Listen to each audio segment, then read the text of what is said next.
മനസ്സ് പറഞ്ഞത്.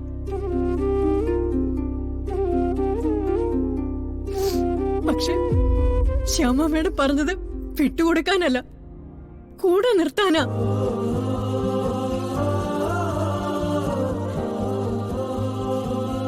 അമ്മയ്ക്ക് പരാതിയില്ല, സന്തോഷമേ ഉള്ളൂ.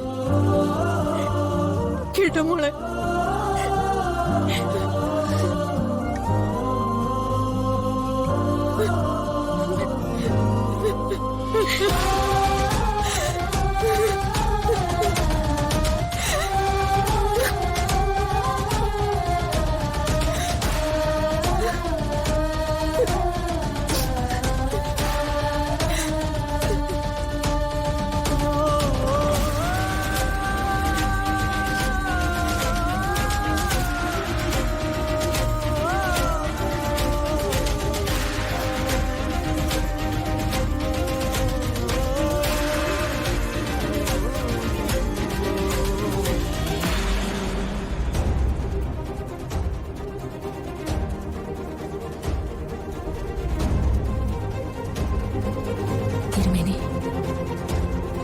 എന്റെ ജന്മം പൂർണ്ണമായത് ഇപ്പോഴാ.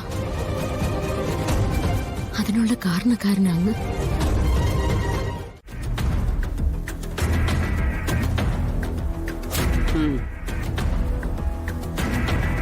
എടാ, നീ ആ വക്കീലിനെ പോയി കണ്ടിരുന്നോ?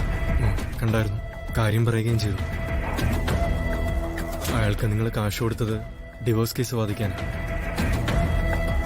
മയക്കുമരുന്നിൽ അകപ്പെട്ടവരെ രക്ഷിക്കാൻ അയാൾക്ക് പറ്റില്ല എന്ന് പറഞ്ഞു. ദുഷ്ടൻ. കയ്യിലുണ്ടായിരുന്ന കാശ് മുഴുവൻ വാങ്ങിച്ചെടുത്തിട്ട് അവൻ നശിച്ചു പോകത്തേ ഉള്ളൂ. എടാ, ഞങ്ങളെ ഇവിടുന്ന് ഇറക്കാൻ എന്തെങ്കിലും വഴിയുണ്ടോ? നിന്നോടല്ലാതെ വേറെ ആരോടും പറയാനില്ല.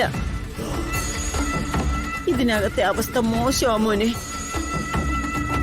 ഞാനും അവളും തല്ലുകൊണ്ട് മടുത്തു. എടാ, ഞങ്ങളെ കിടത്തിയിരിക്കുന്ന മുറിയിലെ വേറെ 2-3 പേരും കൂടെ ഉണ്ട്. മിണ്ടിക്കഴിഞ്ഞ തല്ല. മുത്തശ്ശി മിണ്ടുന്നത് എങ്ങനെയായിരിക്കും? ഇതൊക്കെ ദൈവശാപ മുത്തശ്ശി. മുത്തശ്ശി ആ രാധികയോട് ചെയ്തു കൂട്ടിയതൊക്കെ ഞാൻ അറിഞ്ഞു. അതിനൊക്കെ എങ്ങനെയാ ശിക്ഷ കിട്ടാതിരിക്കുക? നീ ഞങ്ങളെ രക്ഷിക്കാൻ വന്നതാണോ അതോ ശിക്ഷിക്കാൻ വന്നതാണോ? ഉള്ള കാര്യം പറയാലോ മുത്തശ്ശി. പ്രിയങ്ക അഭിനയിക്കാൻ നടക്കുന്നതിനൊക്കെ ഞാൻ കൂട്ടു നിൽക്കുന്നുണ്ട്. എന്ന് കരുതി നിങ്ങൾ ചെയ്യുന്ന എല്ലാ വൃത്തികേടുകൾക്കും ഞാൻ കൂട്ടിവയ്ക്കുമെന്ന് പ്രതീക്ഷിക്കണ്ട.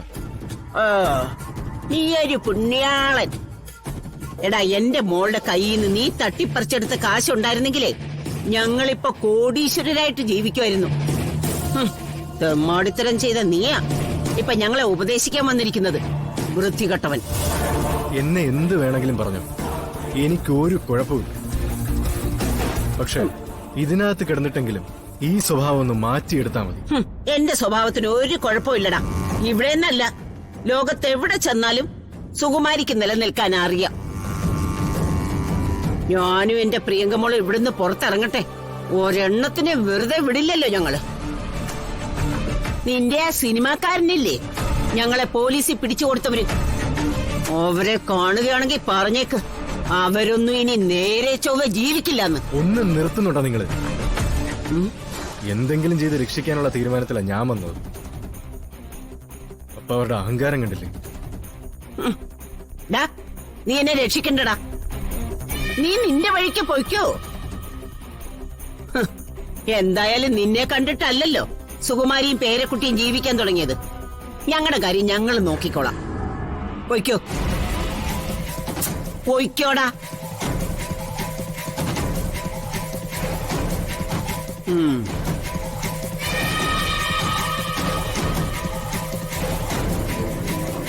എല്ലാവരുടെയും കണക്ക് തീർക്കുന്ന കൂട്ടത്തിലെ നിന്റെ കണക്ക് ഞങ്ങൾ തീർത്തോളാം.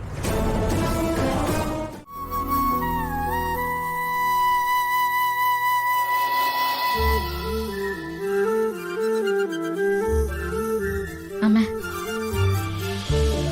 എത്ര കഷ്ടപ്പെട്ടിട്ടാന്നറിയോ അച്ഛൻ എന്നെ വളർത്തിയത്. അച്ഛന്റെ അമ്മ പോലും നിഷേധിച്ചിട്ടും എന്നെ അച്ഛൻ ചേർത്ത് പിടിച്ചതാ. പലതവണ പുറത്താക്കി വാതിലടയ്ക്കാൻ പറഞ്ഞിട്ടും. അങ്ങനെയാണെങ്കിൽ എന്റെ മോളോടൊപ്പം ഞാനും പുറത്തു പോകുന്നു പറഞ്ഞതാ അച്ഛൻ.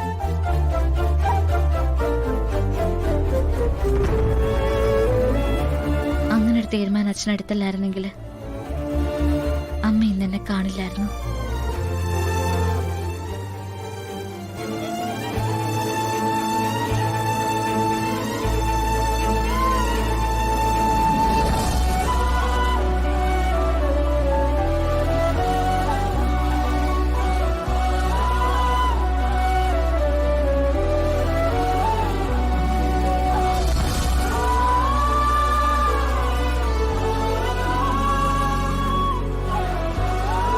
മാഡം, ഇവളുടെ കാര്യത്തില് എല്ലായ്പ്പോഴും ആപത്തിനെ കുറിച്ചുള്ള ശങ്കകളായിരുന്നു ഞങ്ങളുടെ മനസ്സിൽ.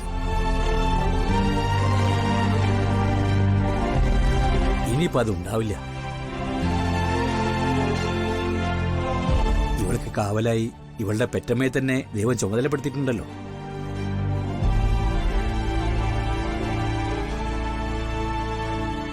കഴിക്കും മാഡം.